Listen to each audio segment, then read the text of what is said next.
Isn't that a lot of mobs? I think that's a real lot of mobs. Earlier on today, I went mining around here, and I lit up all of the caves. And as a result, these mobs are spawning on the surface quite a lot, more than usual, I think. And I thought I'd take advantage of that. If I'm going to be building these islands hollow, and I will be building these islands hollow because I don't really have the time, I feel, to fill them in. I might as well make a dark room for mobs. Will the dark room be efficient? No, it definitely won't be efficient. It will be barely usable, probably, in all likelihood. But it will add something a little bit interesting to these islands, and it will just gain a bit of use out of the hollow part of the island, of one of these islands. So that's what I'm going to do.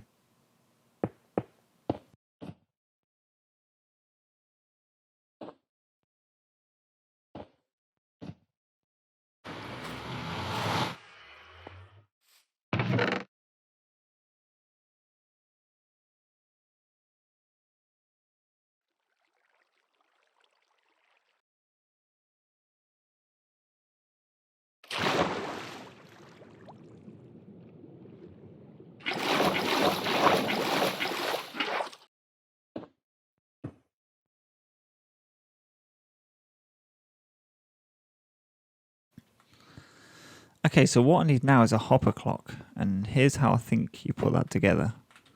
We have two hoppers facing each other. These are really cool, by the way. I'll show you how it works in a moment. I think you have these two blocks here, and then comparators here. No, I'm wrong. I have comparators here,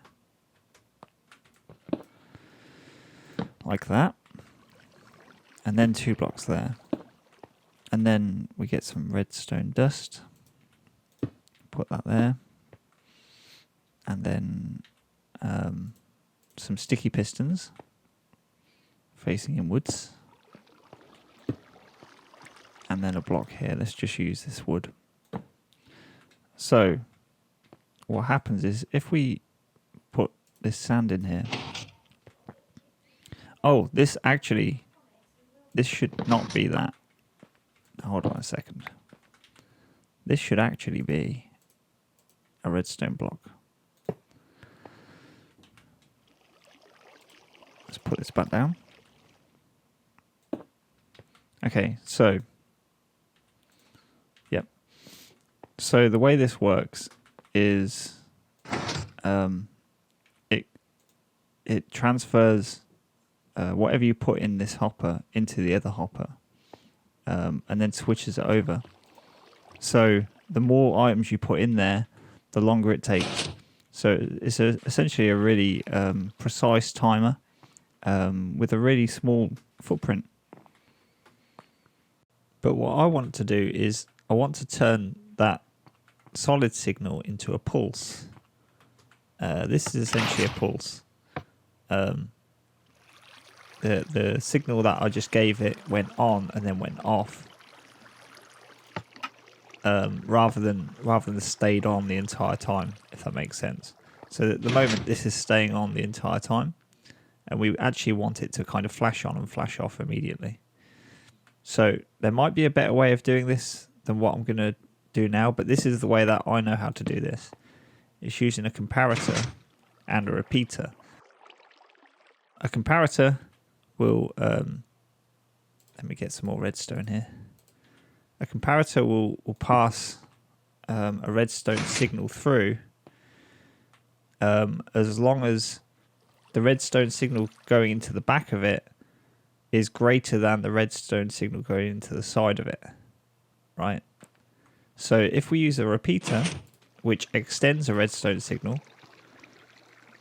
right here and give it a delay, what will happen is at first the redstone signal will go straight through, and then following the delay from the repeater, it will be stopped, as long as we put some redstone right here, like that. You see how it turned it off? So that's how we create our pulse. So there it is. It pulsed on for a second and then off, and that will give the same kind of signal that this gives, which is exactly what I want. There is one more complication to this though, and that is at the moment we're kind of wasting half of the functionality of this hopper clock, and that is when it moves in this direction, nothing happens, and that's kind of a wasted movement. I mean, the more redstone you put into your world, the more lag there's going to be. So really, we want to get the most out of this functionality. What we could do is we could put half the amount in, and then it would go back and forth at twice the rate. But what we want to happen instead, to be a bit more efficient, is to have the pulse occur when it moves away as well. So that's what I'm going to do now. Alright, so that's what I've done here. I've also sent a signal coming out this way, which is inverted here, and then I've got a separate a pulse situation here. I feel like it would be possible to send both through this one, but I end up in a feedback loop, and I couldn't figure out how to not do that. So I just used two. I'm quite happy with that. So what that does is it turns the dispensers on and off with each pulse, and that signal will carry on down there and do the same for those two. Okay, so this is working as expected now. The reason there's a delay here is to allow the mobs to be washed down here and then down here afterwards. So now that's in place, I'm just going to cover it up and make it dark.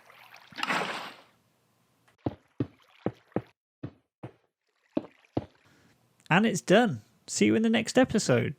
No, I'm messing. So it actually, technically, that is finished. From a technical standpoint, that does work. I assume. I haven't seen anything drop out of it yet. Like I said, it's really, really inefficient.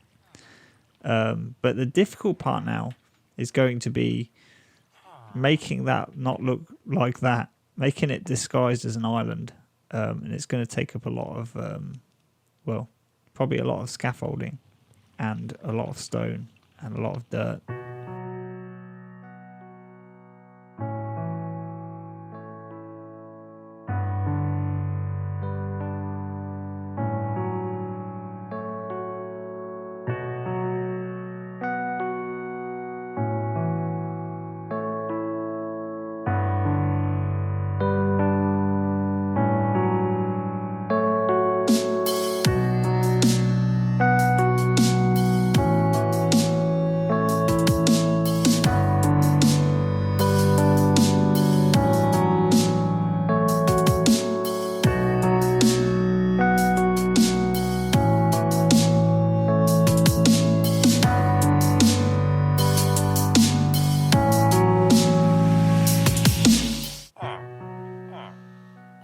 It looks like an island. That was a lot more difficult than I thought it was going to be, to try and get it not looking completely square. The only thing really remaining for this episode that I want to do for this is to put a collection system here. And then regarding what's going on top of the island, I haven't really decided that yet. It's big enough for like a windmill or something. Like, a large building of some type. But I'm really not sure. I'm open to suggestions. Yeah, there's quite a lot of room up here.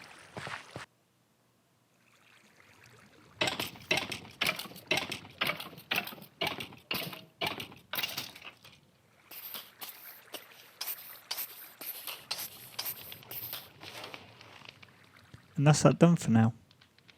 I'll decorate this at some point in the future, but for now let's move on to something else. So I think the biggest thing standing in my way at the moment is the lack of an ender chest, and also we're going to want to get to the end for the ender dragon and all that sort of stuff, because then we've got elytra and the possibility of an enderman farm and all that sort of stuff. So as much as I really, really hate going into the nether, because I think I'm likely to die in there. But we're going to have to find a nether fortress to get blaze rods. Because blaze rods and ender pearls are needed to make ender eyes. And you need ender eyes for ender chests and to get to the end. And I'm armed with a total of 7 arrows. So we'll see how we get on.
Oh.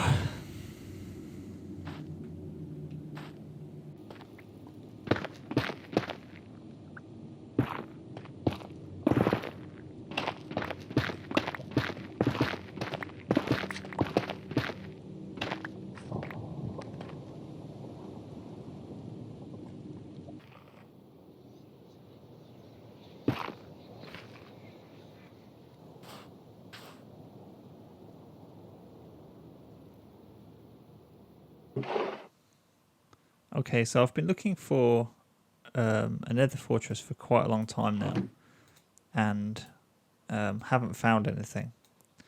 So I've read up on it, and what I've found is that apparently it's best to just travel out straight in the 4 cardinal directions from essentially spawn, this is quite close to spawn. So that's what I'm going to do, but I don't actually have much stone. So I think I'm gonna cook up the netherrack that I find, because I think that converts it to that nether, what's it called, the fortress block, whatever that's called. I'm gonna use this basalt and stuff as well, because if you use netherrack, ghasts can destroy it, whereas this other stuff I don't think they can. So I'm gonna build essentially tunnels going straight in one direction, and hopefully I'm going to come across a fortress.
Yes.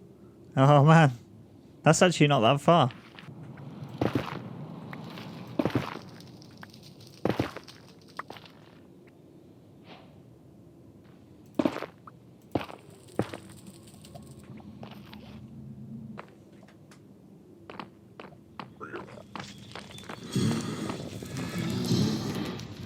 Well, that's lucky. That's exactly what I need.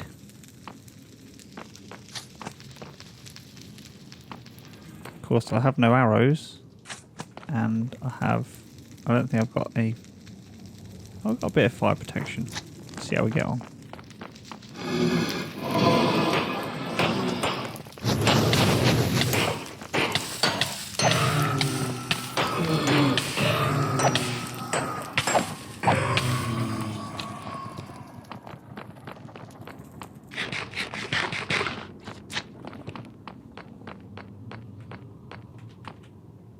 Right, I think that's all I need for now from there. I still need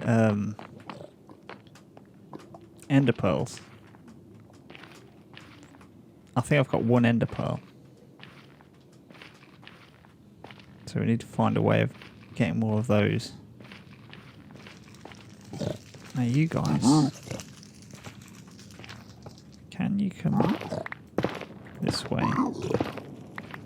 I wonder if I dig a bit further and put a hole here.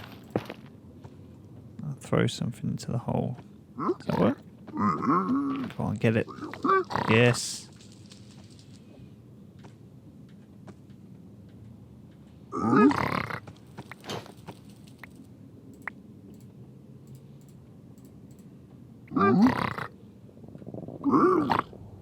Ah, 3 ender pearls, that's pretty good.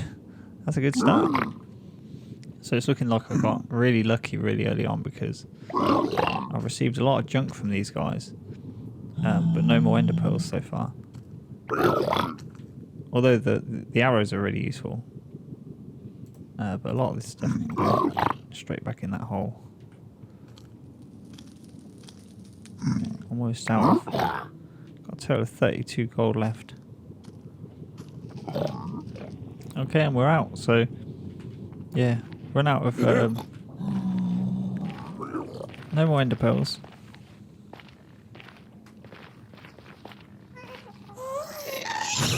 Whoa! Oh my god.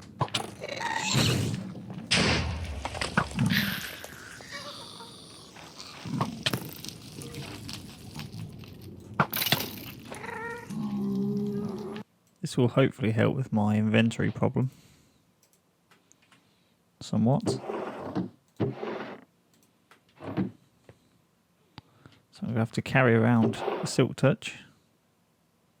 I suppose I could put the silk touch in the ender chest. Yeah, that makes sense. Well, no, because I can't. Well, there will be one permanently here. I'm wondering where I should put it, actually. I reckon it should be here, you know, like right here next to the bed and stuff, because, yeah, that's a good place. So we put a silk touch in the ender chest, and then whenever I put it down, I can then take the silk touch out to pick it back up. Now, my most valuable items I want to go in there, so diamond should go in the ender chest. I think a bed as well. That would be good if I ever need it. Alright, we're in a little bit of a better position to explore more of that fortress now. And what I'm going to do is I'm going to place torches on the left. Like that. So that when I return I can just follow the torches on the right. Because I notice you can get lost really easily in these sort of places. So I need to do that. Yeah? Yeah, that makes sense.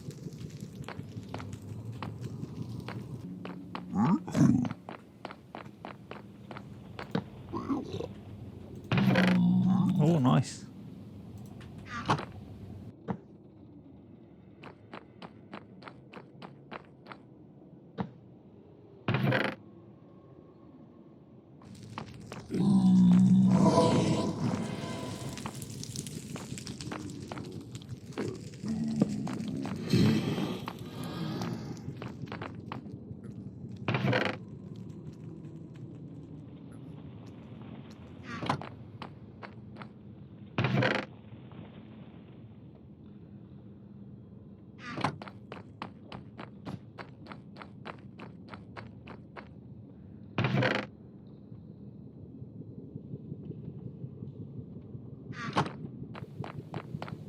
feel like there's a whole lot more of this to explore, but without breaking any walls or anything like that. That's just about everything I could find. But yeah, I could break through some walls and stuff and find some more. But this turned out to be pretty lucrative, actually. 5 diamonds isn't bad. And also, you know, I got a lot of that gold back as well. I could trade for more ender pearls, maybe. In fact, that's exactly what I'm going to do. I'm going to go around and try and collect some gold, which the piglins don't like. So hopefully I won't upset any of them. I'm going to try and collect some more gold with this fortune pickaxe, and then we'll trade. See if we can get some more ender pearls.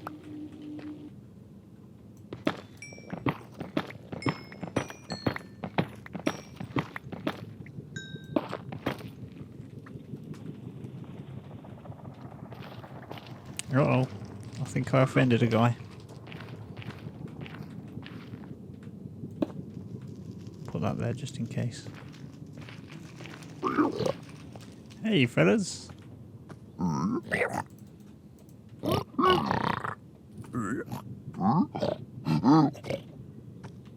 Alright, 9 ender pearls, that's pretty good.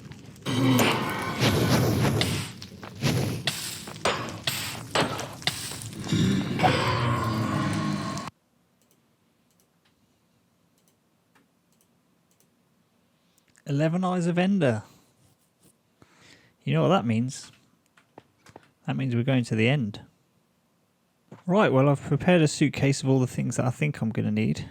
Most of it's in the ender chest. So it's time to begin my journey to the end. Which way is it going to be, though?